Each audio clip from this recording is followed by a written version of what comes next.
തദ്ദേശ ഭരണ തെരഞ്ഞെടുപ്പിൽ ഇടതുപക്ഷത്തിനുണ്ടായ തിരിച്ചടി നമ്മൾ നേരിട്ടു കണ്ടതാണ്. അധികാരമുണ്ടായിരുന്ന ഇടങ്ങളിൽ നിന്ന് പോലും തൂത്തെറിയപ്പെടുന്ന തരത്തിലുണ്ടായ തിരിച്ചടി ഇടത് ക്യാമ്പിനെ ആകെ ഇളക്കിയിട്ടുണ്ട്.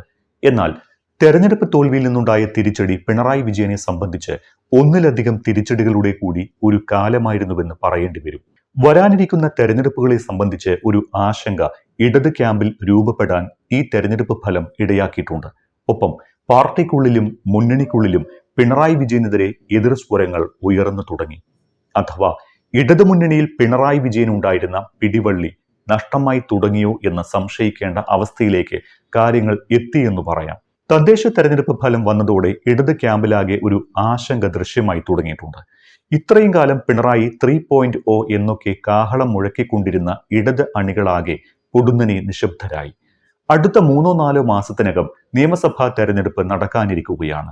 അടുത്ത നിയമസഭാ തെരഞ്ഞെടുപ്പിലും മികച്ച വിജയം നേടി ഇടതു മുന്നണി അധികാരത്തിലെത്തുമെന്ന പ്രതീക്ഷയിലാണ് LDF നേതൃത്വവും അണികളാകെയും. ഈ പ്രതീക്ഷയ്ക്ക് മങ്ങലേൽക്കുമോ എന്നാണ് അവരുടെ ആശങ്ക. ഇത് ഇടത് നേതാക്കളുടെ മുഖത്തും ശരീരഭാഷയിലും അടക്കം പ്രതിഫലിച്ചു തുടങ്ങിയിട്ടുണ്ട്.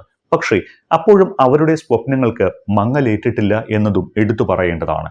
ഈ തിരിച്ചടികളെ മറികടന്ന് വീണ്ടും മൂന്നാമതും LDF ഭരണം വരുമെന്ന് തന്നെ അവർ കണക്കുകൂട്ടുന്നു. പക്ഷേ ഏതെങ്കിലും സന്ദർഭവശാൽ അധികാരം നഷ്ടപ്പെടുന്ന സ്ഥിതി ഉണ്ടായാൽ അതൊരു വലിയ നഷ്ടമാകുമെന്ന് ഇടത് ക്യാമ്പിന് നന്നായി അറിയാം. അതുകൊണ്ട് തന്നെ തദ്ദേശ തെരഞ്ഞെടുപ്പിലെ തോൽവിയിൽ നിന്ന് പാഠം ഉൾക്കൊണ്ട് തിരുത്തി മുന്നേറാനുള്ള ശ്രമത്തിലാണ് LDF. ഈ തദ്ദേശ തെരഞ്ഞെടുപ്പ് വരെയും മുഖ്യമന്ത്രി പിണറായി വിജയന് ഇടതുമുന്നണിയിൽ കൃത്യവും ശക്തവുമായ അടിത്തറയുണ്ടായിരുന്നു. എന്നാൽ തെരഞ്ഞെടുപ്പ് ഫലത്തിന് പിന്നാലെ പിണറായി വിജയന്റെ ആ അടിത്തറയ്ക്ക് ഇളക്കം തട്ടിത്തുടങ്ങിയോ എന്ന ആശങ്ക ആർക്കായാലും ഉണ്ടാകും. സമീപകാലത്ത് പാർട്ടിക്കുള്ളിൽ നിന്നും മുന്നണിയിൽ നിന്നും വരുന്ന വാർത്തകൾ അത്തരത്തിലുള്ളതാണ്. CPM സംസ്ഥാന സെക്രട്ടേറിയറ്റിൽ നിന്ന് കഴിഞ്ഞ ദിവസങ്ങളിൽ പുറത്തു വന്ന വാർത്തകളും അത്ര ആശാസ്യമായിരുന്നില്ല. മുഖ്യമന്ത്രി പിണറായി വിജയനെ ചോദ്യം ചെയ്യുന്ന തരത്തിലുള്ള വിമർശനങ്ങളൊക്കെ പാർട്ടി സെക്രട്ടേറിയറ്റിൽ നിന്ന് ഉയർന്നു തുടങ്ങി. തദ്ദേശ തെരഞ്ഞെടുപ്പിലെ തോൽവി അത്രമേൽ ഇടതിനെ ഗ്രസിച്ചിട്ടുണ്ട് എന്ന് സാരം. പാർട്ടിയിലും മുന്നണിയിലും പിണറായി വിജയൻ ഉണ്ടായിരുന്ന അപ്രമാദിത്യം ഇളകി തുടങ്ങിയെന്നാണ് ഇതിനെ പലരും വിലയിരുത്തുന്നത്. അതോടൊപ്പം ചേർത്ത് വായിക്കേണ്ടതാണ് CPI നിലപാടും. ഇടതുമുന്നണി എന്നാൽ CPI കൂടിയാണ്. മുന്നണിയിലെ രണ്ടാമനാണ് CPI. തെരഞ്ഞെടുപ്പ് ഫലത്തെക്കുറിച്ച് CPI വ്യക്തമായ കാഴ്ചപ്പാടും നിലപാടും പറഞ്ഞിട്ടുള്ള പാർട്ടിയാണ്. പക്ഷേ അത് CPMനെ തന്നെ കടന്ന് വിമർശിക്കുന്ന തരത്തിലായി എന്ന് മാത്രം. തെരഞ്ഞെടുപ്പ് തോൽവിയുമായി ബന്ധപ്പെട്ട CPM നിലപാടിനെ തുറന്നു തന്നെ വിമർശിക്കുകയാണ് CPI. ഈ തെരഞ്ഞെടുപ്പിൽ ഒരുപക്ഷെ LDFന്റെ പരാജയത്തിന്റെ ശക്തമായ ഒരു കാരണമായത് ഒരുപക്ഷെ ശബരിമല സ്വർണ്ണ കവർച്ച തന്നെയാകും. കൂടാതെ ആ സമയത്തിറങ്ങിയ പോറ്റിയെ കേറ്റിയെ എന്ന പാരഡി ഗാനവും ശബരിമല സ്വർണ്ണ കവർച്ചയുടെ തീവ്രത ജനങ്ങളിലെത്തിക്കാൻ ഇടയാക്കി. പക്ഷേ അപ്പോഴും ശബരിമല വിഷയം തെരഞ്ഞെടുപ്പിൽ ഘടകമായിട്ടില്ല എന്നായിരുന്നു CPM നിലപാട്. പന്തളത്തെയും സമീപ പ്രദേശങ്ങളിലെയും LDF വിജയം ചൂണ്ടിക്കാട്ടിയാണ് ശബരിമല തെരഞ്ഞെടുപ്പിൽ പ്രതിഫലിച്ചിട്ടില്ല എന്ന CPM നിലപാടെടുത്തത്. എന്നാൽ CPI ഇക്കാര്യത്തിൽ CPMനെ തുറന്ന് വിമർശിച്ച് രംഗത്തെത്തി. തിരിച്ചടിയുടെ ഒരു കാരണം ശബരിമലയുമായി ബന്ധപ്പെട്ട വിവാദം തന്നെയാണ് എന്നാണ് CPI നിലപാട്. അറസ്റ്റിലായ പത്മകുമാറിനെതിരെ CPM നടപടിയെടുത്തില്ല. നേരത്തെ തന്നെ പത്മകുമാറിനെതിരെ നടപടി എടുത്തിരുന്നുവെങ്കിൽ കുറെ കൂടി നന്നാകുമായിരുന്നുവെന്നാണ് ഇക്കാര്യത്തിൽ CPIയുടെ നിലപാട്. അതോടൊപ്പം വെള്ളാപ്പള്ളിയോടുള്ള CPM നിലപാടിനെയും CPI തുറന്നെതിർത്തിരുന്നു.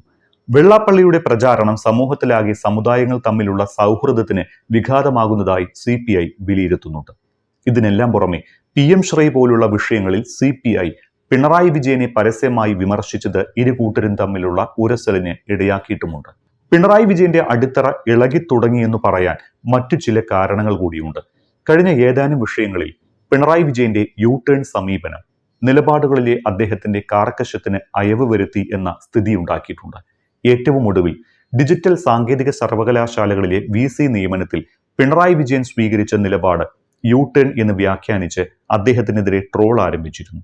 മുൻപ് പറഞ്ഞതെല്ലാം വിഴുങ്ങിയാണ് പിണറായി വിജയൻ ഡിജിറ്റൽ സർവകലാശാല VCയായി സിസ തോമസിനെ അംഗീകരിച്ചത്. അന്നുവരെ സിസ തോമസിനെ നിയമിക്കാനുള്ള ഗവർണർ രാജേന്ദ്ര ആർലേക്കറുടെ നയസമീപനങ്ങൾ ഒരു കാലത്തും അംഗീകരിക്കില്ല എന്നൊക്കെയായിരുന്നു പറഞ്ഞിരുന്നത്.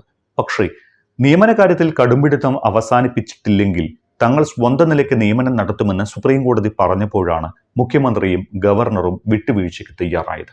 ഇവിടെയാണ് പുതിയൊരു പ്രശ്നം ഉടലെടുത്തത്. സാധാരണഗതിയിൽ ഇത്തരം നയസമീപനങ്ങളെല്ലാം തീരുമാനിക്കുന്നത് പാർട്ടിയുമായി കൂടിയാലോചിച്ചാണ്. കാരണം ഇത്തരം വിഷയങ്ങളിൽ പാർട്ടിക്കൊരു പൊതു നിലപാടുണ്ടായിരിക്കും.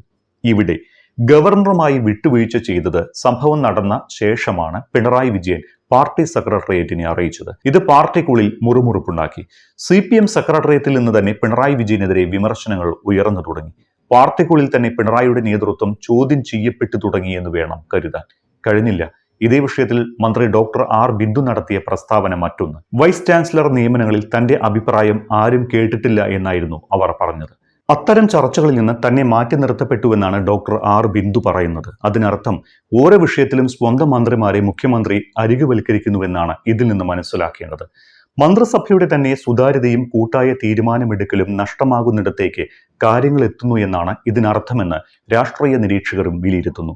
VC നിയമനത്തിൽ മാത്രമല്ല മറ്റനവധി വിഷയങ്ങളിലും തീരുമാനമെടുത്ത ശേഷം അത് നടപ്പാക്കാനാകാതെ മുഖ്യമന്ത്രിക്ക് തിരിഞ്ഞു നടക്കേണ്ടി വന്ന സ്ഥിതിയുമുണ്ടായി. ഇക്കൂട്ടത്തിൽ ഏറ്റവും ഒടുവിലെത്തേതെന്ന തരത്തിൽ U-ടേൺ അടിച്ച തീരുമാനമാണ് പാരഡി പാട്ടിനെതിരെ കേസെടുക്കാൻ ഒരുങ്ങിയത്. ഇടത് ബുദ്ധിജീവികൾ വരെ സർക്കാരിനെ വിമർശിച്ചതോടെ കേസെടുക്കാനുള്ള തീരുമാനത്തിൽ നിന്നും U-ടേൺ അടിച്ചു.